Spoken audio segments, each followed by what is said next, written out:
السلام علیکم ورحمۃ اللہ وبرکاتہ۔ ہمارے چینل رضوی بریلوی ورلڈ کو اور ہمارے دوسرے چینل نوری بریلوی نیٹ ورک کو سبسکرائب کریں، بیل آئیکن پہ کلک کریں اور ہمارے ہر آنے والے ویڈیو کو لائک کریں، شیئر کریں۔ جزاک اللہ خیر۔ نحمده ونسلم على رسوله الكريم، أما بعد فأعوذ بالله من الشيطان الرجيم، بسم الله الرحمن الرحيم، اهدنا الصراط المستقيم، صراط الذين أنعمت عليهم غير المغضوب عليهم ولا الضالين۔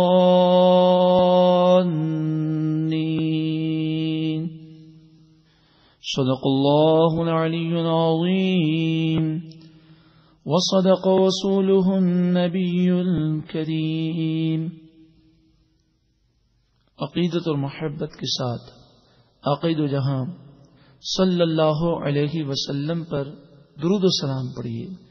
اللهم صل على سيدنا ومولانا محمد وعلى آل سيدنا ومولانا محمد وبارك وسلم صلاة وسلاما عليك يا سيدي يا سيدي يا سيدي يا مكي يا مدني يا رسول الله۔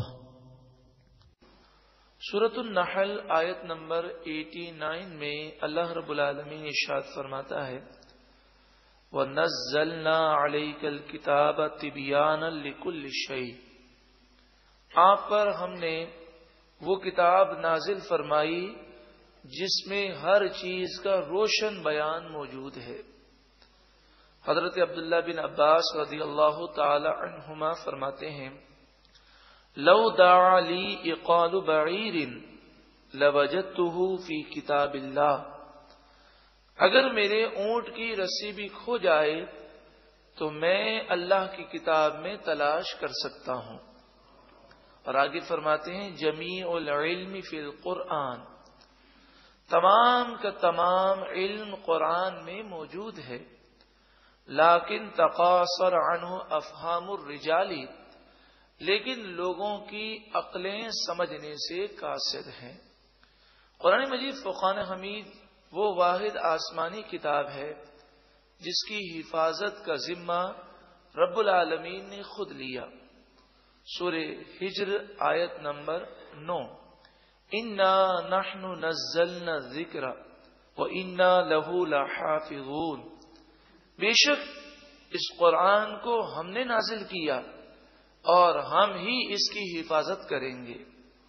قرآن مجید فرقان حمید وہ پیاری کتاب ہے جس میں ظاہری، باطنی، جسمانی، روحانی تمام بیماریوں کی شفا موجود ہے۔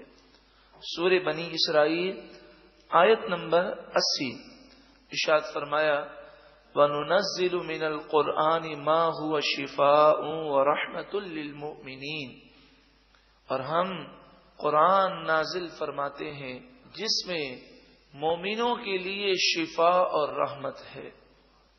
حضرت عبداللہ بن عمر رضی اللہ تعالی عنہما سے مروی ہے نبی کریم صلی اللہ علیہ وآلہ وسلم نے ارشاد فرمایا ان هذه القلوب تصدع كما يصدع الحديد اذا اصابه الماء، نبی کریم صلی اللہ علیہ وآلہ وسلم نے ارشاد فرمایا جس طرح لوہے پر پانی لگ جائے تو زنگ لگ جاتا ہے، ویسے دلوں پر بھی زنگ لگ جاتا ہے۔ قیل یا رسول اللہ صلی اللہ علیہ وسلم وما جلاؤها، عرض کی گئی یا رسول اللہ صلی اللہ علیہ وسلم جب دلوں پر زنگ لگ جائے تو اب یہ زنگ دور کیسے ہو؟ قال کثرت ذکر الموت و تلاوت القرآن، عقید جہاں صلی اللہ علیہ وآلہ وسلم نے ارشاد فرمایا موت کو کثرت سے یاد کیا جائے اور قرآن پاک کی تلاوت کی جائے، اس کی برکت سے دلوں کے زنگ دور ہو جاتے ہیں۔ آخر میں قرآن پاک کی فضیلت میں یہ روایت سماعت کر لیں، جب کوئی قوم اللہ کے گھر میں جمع ہوتی ہے اور اللہ کی کتاب قرآن کو پڑھتی ہے، پڑھاتی ہے، سیکھتی ہے، سکھاتی ہے، تو اس پر کیا رحمتوں کی بارشیں ہوتی ہیں۔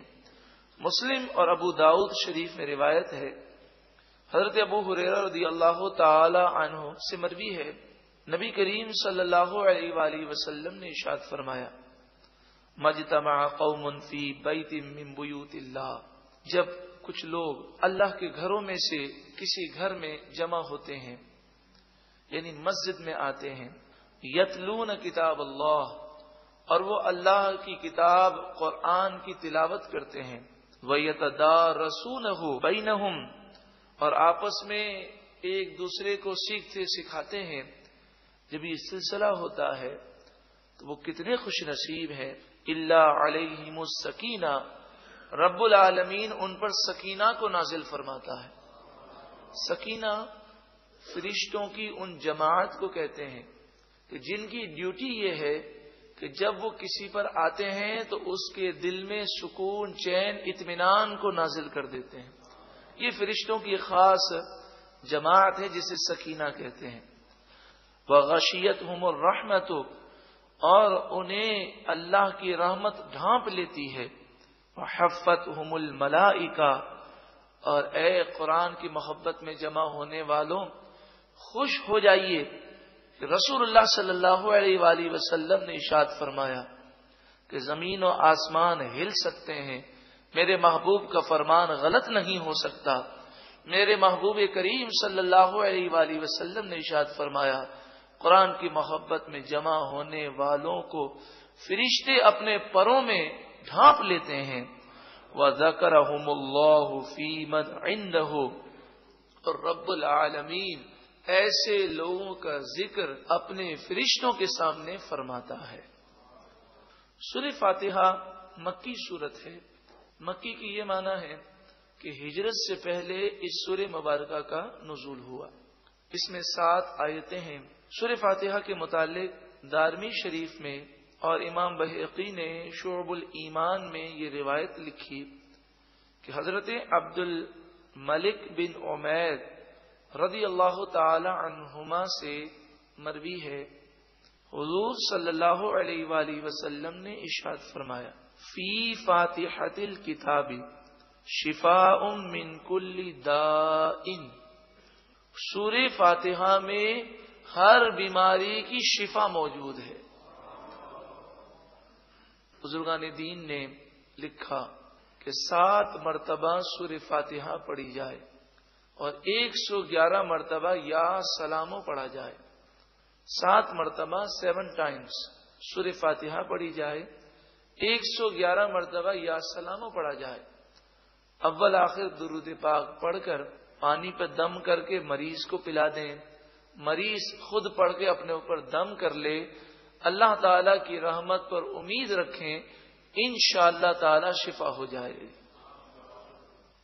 جب بھی ہم قرآن مجید فرقان حمید کی تلاوت شروع کرتے ہیں تو اعوذ باللہ پڑھتے ہیں۔ اس کی معنی ہے اعوذ، میں پناہ مانگتا ہوں، باللہ اللہ کی، من الشیطان الرجیم، شیطان مردود کے شر سے۔ یعنی گویا کہ بندہ جب اعوذ باللہ پڑھتا ہے تو وہ اپنی عاجزی اور اپنی کمزوری کا اظہار کرتا ہے کہ پروردگار میری تو طاقت نہیں کہ میں شیطان کا مقابلہ کر سکوں، میں تیری پناہ لیتا ہوں، تو کرم کر دے اور شیطان کے وار سے مجھے محفوظ فرما۔ صبح فجر کی نماز کے بعد جو 11 مرتبہ اعوذ باللہ من الشیطان الرجیم پڑھ لے اور اس کے ساتھ 11 مرتبہ سورہ اخلاص قل هو اللہ احد پڑھ لے، فرمایا اللہ تعالی اس کی ایسی حفاظت فرماتا ہے کہ اگر شیطان اپنے تمام چیلوں سمیت اس پر حملہ آور ہو اور اسے بہکانے کی کوشش کرے، پھر بھی شیطان پورے دن اسے بہکا نہیں سکتا۔ اعوذ باللہ 11 مرتبہ اور 11 مرتبہ سورہ اخلاص فجر کی نماز کے بعد۔ جب بھی ہم کوئی سورت شروع کرتے ہیں یہ تلاوت شروع کرتے ہیں تو بسم اللہ شریف پڑھتے ہیں. بسم اللہ، اللہ کے نام سے شروع. الرحمن، جو بہت ہی زیادہ مہربان. الرحیم، رحم کرنے والا. جامع البیان اور دیگر تفاسیر میں بسم اللہ کی بے شمار فضیلتیں لکھی گئیں. بس اتنا یاد رکھ لیجئے کہ جس شخص کی یہ عادت بن جائے کہ ہر جائز اور نیک کام کے شروع میں بسم اللہ شریف پڑھ لے، وہ کبھی ناکام اور نامراد نہیں ہوگا. بس یہ عادت بنا لیجئے کہ کوئی بھی کام ہو جو جائز ہے اس کام کو شروع کریں تو بسم اللہ شریف پڑھ لیں، انشاءاللہ تعالی کامیابی ہی کامیابی ہے. الحمد، ال کے معنی تمام، حمد خوبیاں. الحمد تمام خوبیاں، للہ اللہ کے لیے ہیں. رب العالمین، رب کے معنی پالنے والا، عالمین سارے جہان والوں کا. تمام خوبیاں اس اللہ کے لیے ہیں جو سارے جہان والوں کا پالنے والا. سب کو روزی وہی دے رہا ہے، عزت دینے والا وہی ہے، بیماریوں سے شفا دینے والا وہی ہے، بگڑے کام بنانے والا وہی ہے. ہاں، یہ الگ بات ہے کہ اس نے دنیا کو ایک ذریعہ بنایا. ہم جب پانی پیتے ہیں تو ہماری پیاس بجھ جاتی ہے. پیاس بجھانے والا کون ہے؟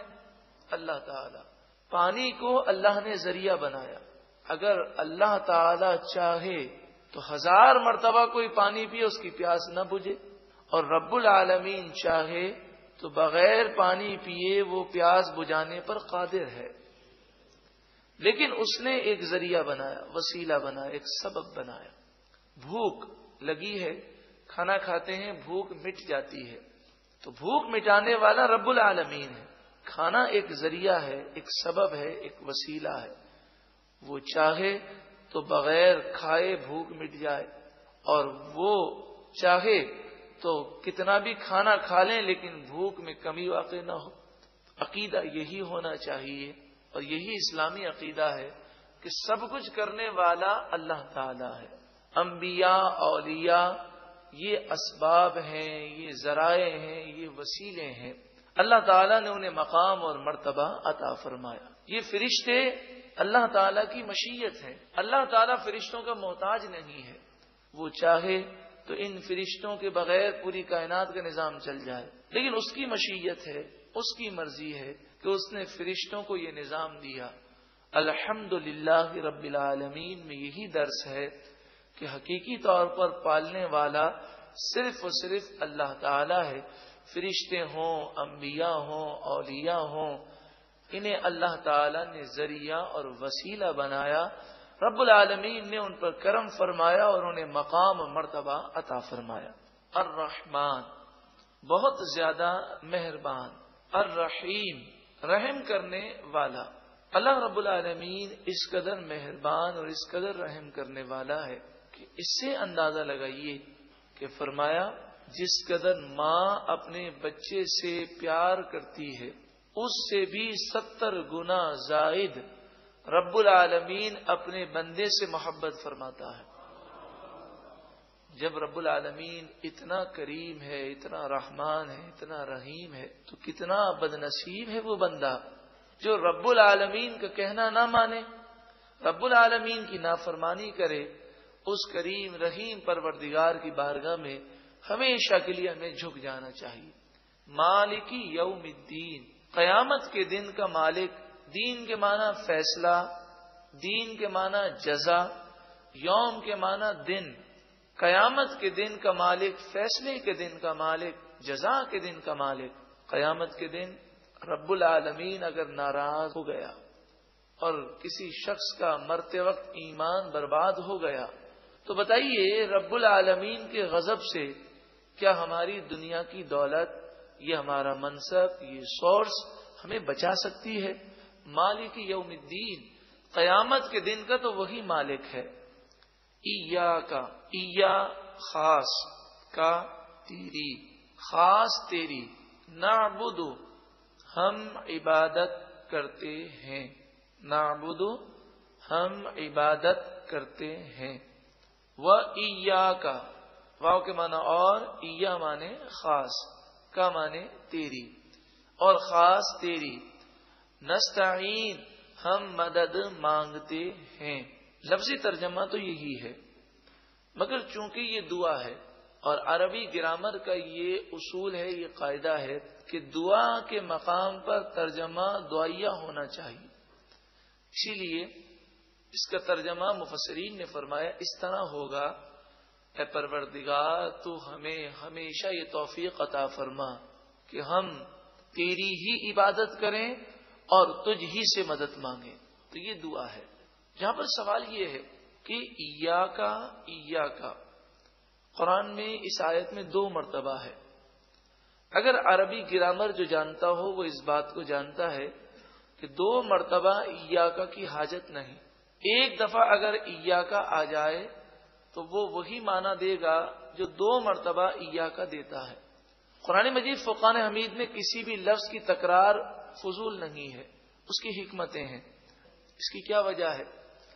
مفسرین نے فرمایا اس کی وجہ یہ ہے کہ عبادت اور مدد مانگنے کو الگ الگ کرنا مقصود ہے. عبادت تو صرف اللہ ہی کی جا سکتی ہے. اللہ کے سوا کسی اور کی عبادت کرنا یا پوجا کرنا یہ شرک ہے. لیکن جہاں تک مدد کا تعلق ہے، مدد میں یہ ہے کہ حقیقی مددگار تو صرف و صرف اللہ تعالی ہے. لیکن انسان اگر اپنی زندگی کو دیکھے تو اس کی زندگی مخلوق کی مدد کے بغیر کامل اور مکمل نہیں ہوتی. ماں باپ کی مدد کی ضرورت ہے، لوگوں کی مدد کی ضرورت ہے، دوستوں کی مدد کی ضرورت ہے. بلکہ علم جو ہے وہ استاد کی مدد سے حاصل کیا جاتا ہے. اور پھر اللہ تعالیٰ نے انبیاء، اولیاء اور فرشتوں کو بھی مقام عطا فرمایا. تو مدد میں عقیدہ یہ ہے حقیقی مددگار صرف اللہ تعالیٰ ہے، اور باقی جو بھی مدد کرے گا، چاہے فرشتہ کرے، چاہے نبی کریں، چاہے ولی کریں، چاہے عام مخلوق کو جو تھوڑا بہت مدد کرنے کا اختیار ہے، حقیقی مددگار اللہ ہی ہے. اور یہ تمام ذرائع اور وسائل اور اسباب ہیں. رب العالمین نے انبیاء، اولیاء اور فرشتوں کو مقام و مرتبہ عطا فرمایا. اس مضمون کو اگر دیکھنا چاہیں تو سورہ تحریم آیت نمبر 4، فَإِنَّ اللَّهَ هُوَ مَوْلَاهُ پس بے شک اللہ ان کا مددگار ہے. وَجِبْرِيلُ اور جبریل مددگار ہیں. وَصَالِحُ الْمُؤْمِنِينَ اور نیک مومن، صالح مومن مددگار ہیں. اس آیت کریمہ میں اللہ بھی مددگار ہے، جبریل بھی مددگار ہیں، صالح مومنین بھی مددگار ہیں. تو اللہ کا مددگار ہونا حقیقی ہے. جبریل اور صالح مومنین کا مددگار ہونا اللہ کی عطا سے ہے. اللہ نے انہیں مقام و مرتبہ دیا. سورۃ المائدہ آیت نمبر 55، انما ولیکم اللہ ورسولہ والذین آمنوا تمہارا مددگار اللہ ہے اور اس کے رسول ہیں اور مومنین تمہارے مددگار ہیں. اب دیکھیں سورۃ المائدہ کی آیت نمبر 55 میں یہ فرمایا گیا کہ اللہ تمہارا مددگار ہے، اس کے رسول تمہارے مددگار ہیں اور نیک مومنین تمہارے مددگار ہیں. تو اس آیت کا مفہوم یہی ہے حقیقی مددگار صرف اور صرف کون ہے؟ اللہ. اور رسول اللہ صلی اللہ علیہ وآلہ وسلم اور مومنین مددگار ہیں اللہ کی عطا سے. اس مضمون کو اگر آپ سمجھنا چاہیں تو کیسٹ کا نام ہے شرک کی حقیقت. یہ کیسٹ آپ باہر شریعت مسجد سے حاصل کر لیجئے، شرک کی حقیقت. اور اگر آپ کتاب پڑھنا چاہیں تو معیار ہدایت یہ کتاب حاصل کر لیجئے، اس کا مطالعہ کیجئے. اہدی تو چلا، اہدی کے 2 معنی ہیں، تو دکھا، تو چلا. جب ایک مومن قرآن کے راستے کو دیکھ چکا تو اب وہ جب یہ دعا پڑھے گا تو اس کے معنی ہے پروردگار اس صراط مستقیم کو ہم دیکھ تو چکے، اب ہمیں اس پر چلنے اور ثابت قدمی کی بھی توفیق عطا فرما. اہدی چلا نا ہمیں، الصراط راستہ، المستقیم سیدھا، تو ہمیں سیدھے راستے پر چلا. آمین کہیے. اے اللہ تو ہمیں سیدھے راستے پر چلا. اب سیدھے راستے کا تعین قرآن مجید فقان حمید نے خود کیا. یہ بھی کہا جا سکتا تھا کہ سیدھا راستہ وہ راستہ ہے جو قرآن کا راستہ ہے، سیدھا راستہ وہ راستہ ہے جو حدیث کا راستہ ہے. لیکن قرآن مجید فقان حمید پر قربان جائیے. قرآن کا یہ معجزہ ہے کہ قیامت تک آنے والی تمام باتوں کو قرآن نے ذکر کر دیا. اللہ رب العالمین جانتا ہے کیسے لوگ پیدا ہوں گے جو قرآن کا نام لیں گے، حدیث کا نام لیں گے، لیکن وہ قرآن و حدیث کو سمجھے نہیں ہوں گے. قادیانی ہیں تو وہ بھی یہی کہتے ہیں ہم قرآن کو مانتے ہیں، قرآن کا نام لیتے ہیں. حدیث کا انکار کرنے والے ہیں تو وہ بھی اپنے آپ کو اہل قرآن کہتے ہیں اور کہتے ہیں ہم تو قرآن کو ماننے والے ہیں. تو قرآن مجید فقان حمید نے سیدھے راستے کا تعین کر دیا. فرمایا صراط الذین انعمت، سیدھا راستہ ان لوگوں کا راستہ، انعمت انعام کیا اے پروردگار تو نے، علیہم جن پر، یعنی جن اللہ کے نیک بندوں پر انعام کیا گیا، ان نیک بندوں کے راستے پر چلنے کی یہ پروردگار ہمیں توفیق عطا فرما. اب وہ نیک بندے قرآن و حدیث کو صحیح سمجھے ہیں، وہ نیک بندے قرآن و حدیث کو سمجھنے میں کامیاب ہوئے ہیں. وہ کون ہیں؟ وہ صحابہ ہیں، وہ صالحین ہیں، وہ شہداء ہیں، وہ انبیاء ہیں.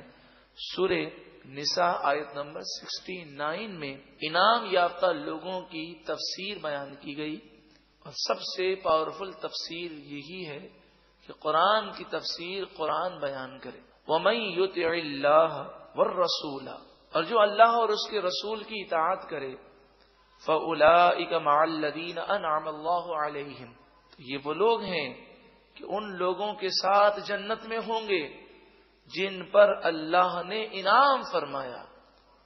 وہ کون لوگ ہیں؟ من النبیین، انعام یافتہ لوگ انبیاء ہیں، والصدیقین اور صدیقین ہیں، والشہداء اور شہداء ہیں، والصالحین اور نیک صالح لوگ ہیں. اب آپ دیکھیں نبی کریم صلی اللہ علیہ وآلہ وسلم کے صحابہ کرام کا عمل دیکھیں. البدایہ والنہایہ، 6 جلد، صفحہ نمبر 24. ابن کثیر یہ بات لکھتے ہیں، جن کا سن انتقال 774 ہجری ہے، آج سے تقریباً 700 سال قبل آپ نے یہ کتاب لکھی. الکامل فی التاریخ، 2 جلد، صفحہ نمبر 246. ابن اسیر لکھتے ہیں، جن کا سن وصال 630 ہجری ہے. الکامل فی التاریخ آپ نے تقریباً 800 سال قبل لکھی تھی. یہ دونوں کتابیں اس وقت پورے عالم اسلام میں بڑی مشہور و معروف ہیں. اس پر لکھتے ہیں مسیلمہ کذاب سے صحابہ کرام نے جب جہاد کیا اور مسیلمہ کذاب کے ساتھ 60,000 کا لشکر تھا. مسلمانوں کی تعداد بہت کم تھی اور ایک وقت وہ آیا کہ محسوس ہوتا تھا کہ اب شکست کھا جائیں گے. اس موقع پر حضرت خالد بن ولید رضی اللہ تعالیٰ عنہ سپہ سالار ہیں. صدیق اکبر کا دور خلافت ہے، حضور کے وصال کے بعد کا واقعہ ہے، اور مدینے سے سینکڑوں میل دور پر ہیں، فاصلے پر ہیں. اس جنگ کا نام ہے جنگ یمامہ. جب مشکل آئی اور صحابہ کرام کو شکست محسوس ہونے لگی، ابن کثیر بھی یہ بات لکھتے ہیں اور علامہ ابن اسیر بھی یہ بات لکھتے ہیں، کان شعارہم یومئذ یا محمدا. اس وقت صحابہ کرام نے رسول اللہ صلی اللہ علیہ وآلہ وسلم کو مدد کے لیے پکارا اور ان کی شکست فتح میں تبدیل ہو گئی. صراط الذین انعمت علیہم، جن لوگوں پر اے پروردگار تو نے انعام کیا ان کے راستے پر چلنے کی توفیق عطا فرما. تو صحابہ کرام کا اگر عمل دیکھنا چاہیں، حضور سے انہیں کیا محبت تھی، وہ حضور کی کیسے تعظیم کرتے تھے، تو آپ یہ کتاب کا نام نوٹ کر لیں، ذکر جمیل. حضرت علامہ مولانا شفیع اوکاڑوی رحمت اللہ تعالی علیہ کی کتاب ہے ذکر جمیل. صحابہ کرام کی محبت کا بھی ذکر ہے اور حضور کے معجزات کا بھی ذکر ہے. حضور کی شان بھی ہے، حضور کی طاقت جو اللہ نے آپ کو عطا فرمائی اس کا ذکر بھی ہے. اور مختصر پڑھنا چاہیں تو منہ مبارک شریف کی برکتیں، اس عنوان سے آپ کتاب حاصل کر لیجئے. مفتی غلام غوث بغدادی دامت برکاتہم العالیہ کی لکھی ہوئی تالیف ہے. اس میں صحابہ کرام کو تبرکات سے جو عقیدت تھی اور خصوصاً حضور صلی اللہ علیہ وآلہ وسلم کے منہ مبارک سے اس عقیدت کا بیان ہے۔ اللہ تعالی ہمیں بھی صحابہ کرام کے نقش قدم پر چلتے ہوئے حضور اقدس صلی اللہ علیہ وآلہ وسلم کی تعظیم و توقیر کرنے کی توفیق عطا فرمائے۔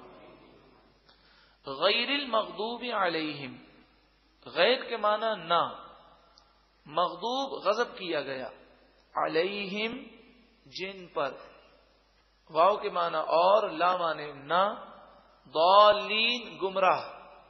اب اس آیت کا مفہوم یہ ہے، اے پروردگار تو ہمیں ان لوگوں کے راستے پر چلا جن پر تو نے اپنا فضل فرمایا، اور ان لوگوں کے راستے پر چلنے سے محفوظ فرما جن پر غضب کیا گیا، اور جو گمراہ ہوئے ان کے راستے سے پروردگار ہم سب کو محفوظ فرما۔ اس کے آخر میں ہم کہتے ہیں آمین۔ آمین کے معنی ہے الہی قبول فرما، الہی ایسا ہی کر۔ حدیث پاک میں ہے کہ جب بندہ آمین کہتا ہے تو آمین کی برکتوں سے اللہ تعالیٰ اس کی آفات و بلیات کو دور فرما دیتا ہے۔ آئیے، سورہ فاتحہ ہر رکعت میں پڑھی جاتی ہے، اس لیے اس کا ترجمہ ایک مرتبہ ہم مل کے پڑھ لیتے ہیں تاکہ نماز کے دوران جب ہم اس سورت کو پڑھیں تو یہ ترجمہ ہمارے ذہنوں میں رہے۔ بسم اللہ، اللہ کے نام سے شروع، الرحمن جو بہت زیادہ رحم کرنے والا،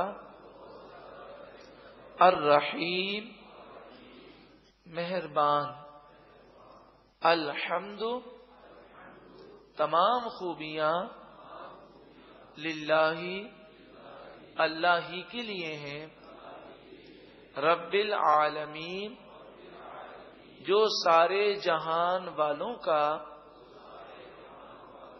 پالنے والا، الرحمن بہت ہی زیادہ رحم کرنے والا، الرحیم بہت مہربان، مالک یوم الدین قیامت کے دن کا مالک، ایاک خاص تیری، نعبد ہم عبادت کریں، و ایاک اور خاص تیری، نستعین ہم مدد مانگیں، اہدی تو چلا، نا ہمیں، الصراط المستقیم سیدھے راستے پر، صراط الذین راستہ ان لوگوں کا، انعمت انعام کیا تو نے، علیہم جن پر، غیر المغضوب علیہم نہ ان لوگوں کا غضب کیا گیا جن پر، ولا الضالین اور نہ ہی گمراہوں کا، آمین الہی قبول فرما۔